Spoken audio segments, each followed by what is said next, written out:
आज हमारे पास rich dad philosophy पर कुछ नोट्स हैं। अब हम सबने इसके बारे में सुना ही है। एसेट्स खरीदो, लायबिलिटीज से बचो।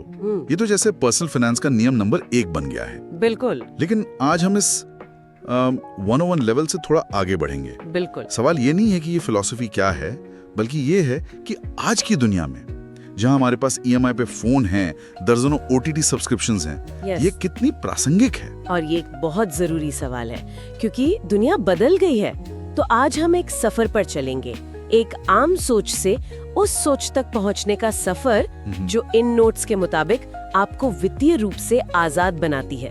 इस सफर के कई पड़ाव हैं और पहला पड़ाव उस चीज को एक नए नजरिए से देखने से शुरू होता है जिसे हम सब जानते हैं। चलिए फिर पहले पड़ाव से ही शुरू करते हैं, एसेट्स और लायबिलिटीज। हाँ। परिभाषा बहुत सीधी है। एसेट आपकी जेब में पैसा डालता है, लायबिलिटी आपकी जेब से पैसा निकालती है। सुनने में तो मतलब बहुत आसान लगता है, लेकिन असल जिंदगी में ये बहुत धुंधला हो सकता है। हाँ बिल्कुल। और यही पर ज्यादातर लोग गलती करते हैं।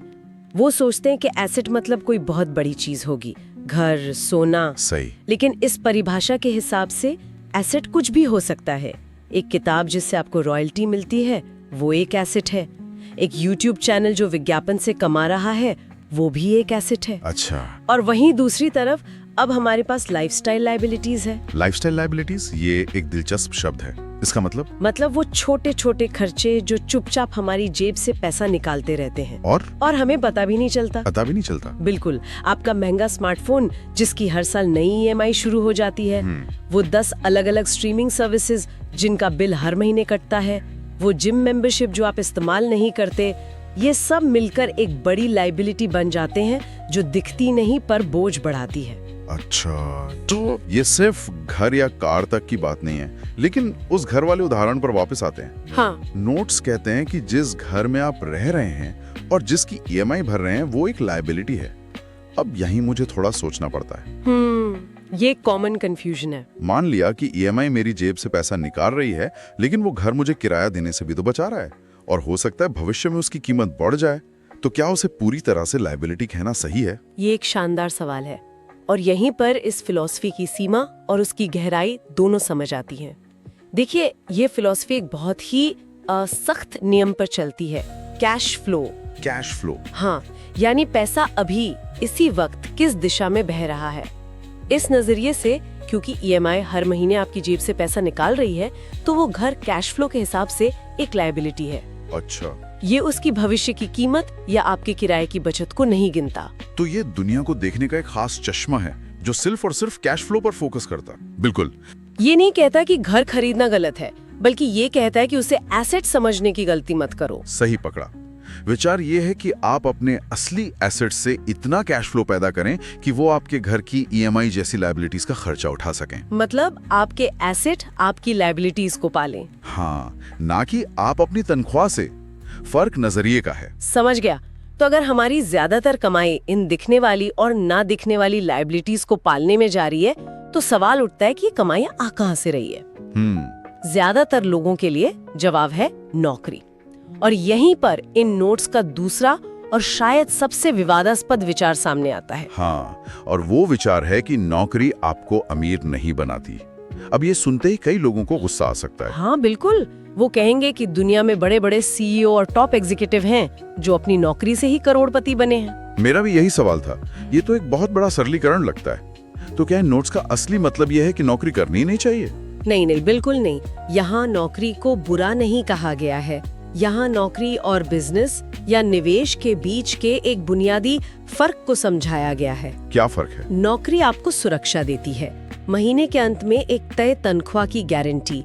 लेकिन इस सुरक्षा की एक कीमत है, आप अपना समय बेचकर पैसा कमा रहे हैं। और समय तो सीमित है, दिन में 24 घंटे ही होते हैं। आप कितनी भी मेहनत कर लें, एक सीमा के बाद आपकी कमाई नहीं बढ़ सकती। सही पकड़ा।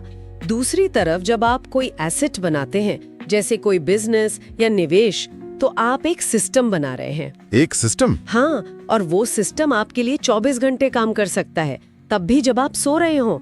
आपकी वेबसाइट रात में भी सामान बेच सकती है, आपके लगाए हुए पैसे बाजार में बढ़ सकते हैं। यहाँ कमाई की कोई ऊपरी सीमा नहीं है। तो फर्क सुरक्षा बनाम स्वतंत्रता का है? बिल्कुल। नौकरी आपको सुरक्षित रखती है, पर एक पिंजरे में। सिस्टम आपको स्वतंत्रता देता है। तो मतलब वो जो सीईओ अपनी नौकरी से अमीर बना है वो एक अपवाद है, नियम नहीं। हाँ, और शायद उसने भी अपनी कमाई को ऐसे सिस्टम बनाने में लगाया होगा, सिर्फ खर्च नहीं किया होगा। बिल्कुल। बात निर्भरता की है। जब तक आप तनख्वाह पर निर्भर हैं, आप स्वतंत्र नहीं हैं। ये निर्भरता ही असली मुद्दा है और ये हमें सीधे तीसरे पड़ाव पर ले जाता है कि अगर ये सब इतना जरूरी है, सिस्टम बनाना, कैश फ्लो समझना, तो हमें स्कूलों में ये सब क्यों नहीं सिखाया जाता? हाँ, यही सवाल है। हम मुश्किल से मुश्किल गणित और विज्ञान पढ़ लेते हैं, लेकिन पैसे की भाषा नहीं सीखते। ये बहुत अजीब है। अजीब है, पर इसका एक कारण है। हमारा जो शिक्षा का ढांचा है वो औद्योगिक युग में तैयार हुआ था। अच्छा। उसका मकसद था फैक्ट्रियों और ऑफिसों के लिए अच्छे कर्मचारी बनाना। एक ऐसा इंसान जो नियमों का पालन करे, समय पर आए और दिए गए काम को अच्छे से करे। यानी हमें पैसे के लिए काम करना सिखाया गया? हाँ, ये कभी नहीं सिखाया गया कि पैसे से अपने लिए काम कैसे करवाना है। बिल्कुल। नतीजा ये है कि आप डॉक्टर, इंजीनियर, वकील बन जाते हैं, अपनी फील्ड में माहिर। आप बहुत अच्छा पैसा कमाते भी हैं, लेकिन आपको ये नहीं पता होता कि उस पैसे का करना क्या है, उसे कैसे मैनेज करें, कैसे बढ़ाएं। ये ऐसा है जैसे किसी को एक रेसिंग कार दे दी जाए, लेकिन उसे चलाना ना सिखाया जाए। तो उसे या तो दीवार में मार देगा या गैराज में खड़ी रखेगा। मुझे लगता है इसी जानकारी की कमी की वजह से लोग एक तरह के दिमागी जाल में फंस जाते हैं। सही। जिसका जिक्र इन नोट्स में है, वो डर और लालच का जाल। ये ऐसा मुझे हमेशा से बहुत दिलचस्प लगता है, क्योंकि ये पैसे के गणित से ज्यादा उसके मनोविज्ञान के बारे में है। और मनोविज्ञानी सब कुछ है। नोट्स के अनुसार लगभग 90% लोग इसी चक्र में फंसे रहते हैं, जिसे रैट रेस भी कहते हैं। Rat race? हाँ, और इसे दो सबसे शक्तिशाली भावनाएं चलाती हैं, डर और लालच। चलिए इस चक्र को एक कहानी से समझते हैं। एक नौजवान है, उसे नौकरी मिलती है। ठीक है। सबसे पहले उसे डर लगता है कहीं नौकरी न चली जाए, बिल कैसे भरूंगा। इस डर की वजह से वो रोज सुबह उठकर काम पर जाता है।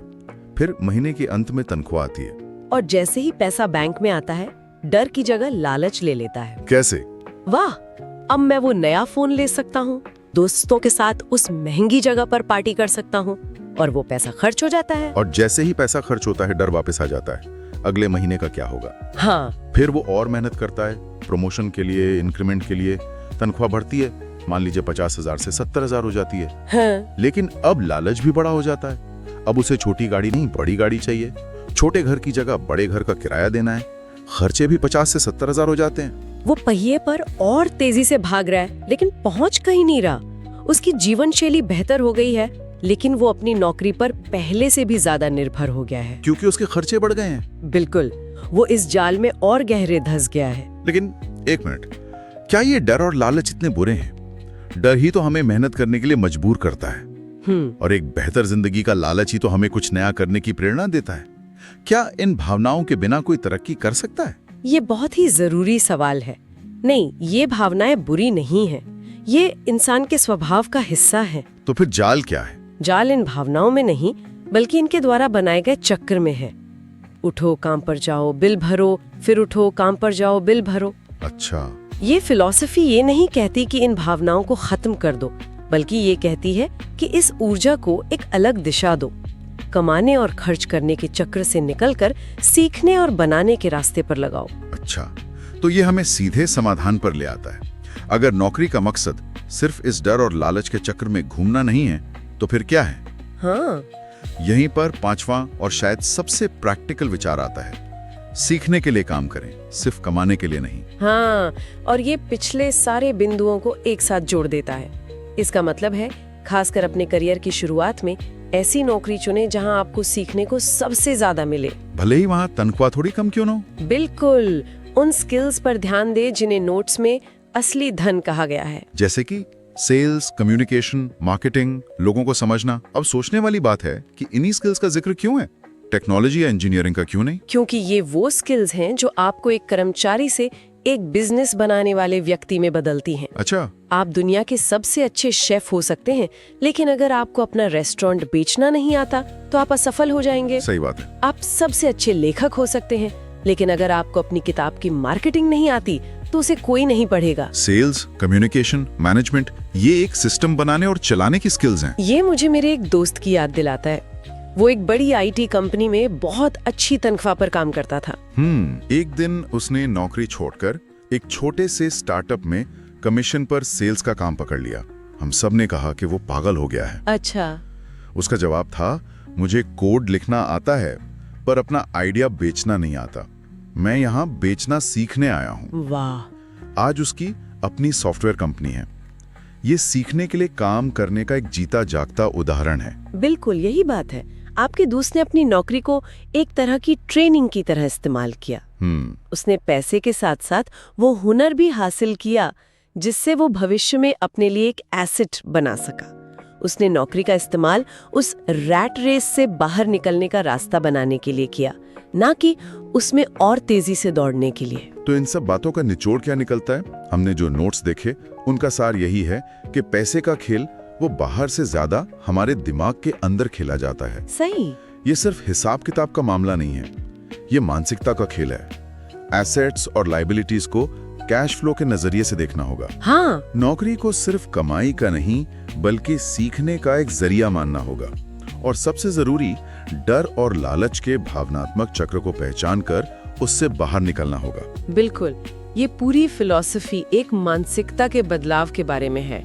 लायबिलिटीज खरीदने वाले एक उपभोक्ता से एसेट्स बनाने वाले एक मालिक तक का सफर। ये सिर्फ ज्यादा पैसा कमाने के बारे में नहीं है, बल्कि उस पैसे पर नियंत्रण हासिल करने के बारे में है, ताकि पैसा आपका मालिक ना बने, आप पैसे के मालिक बने। तो ये एक तरह से खुद को आर्थिक रूप से शिक्षित करने की प्रक्रिया है।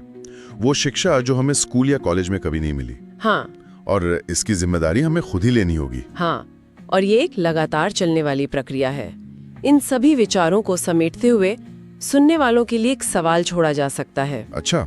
एक ऐसा सवाल जो इस पूरी फिलॉसफी का निचोड़ है। क्या है वो सवाल? अपनी तनख्वाह, अपनी डिग्री, अपनी नौकरी का टाइटल, सब कुछ एक पल के लिए भूल जाइए और खुद से पूरी ईमानदारी से पूछिए, अगर कल आपकी तनख्वाह आनी बंद हो जाए तो आपके बनाए हुए एसेट्स आपको कितने दिनों तक जिंदा रख सकते हैं? इस सवाल का जवाब, चाहे वो कुछ घंटे हों, कुछ हफ्ते या कुछ साल, वही आपकी असली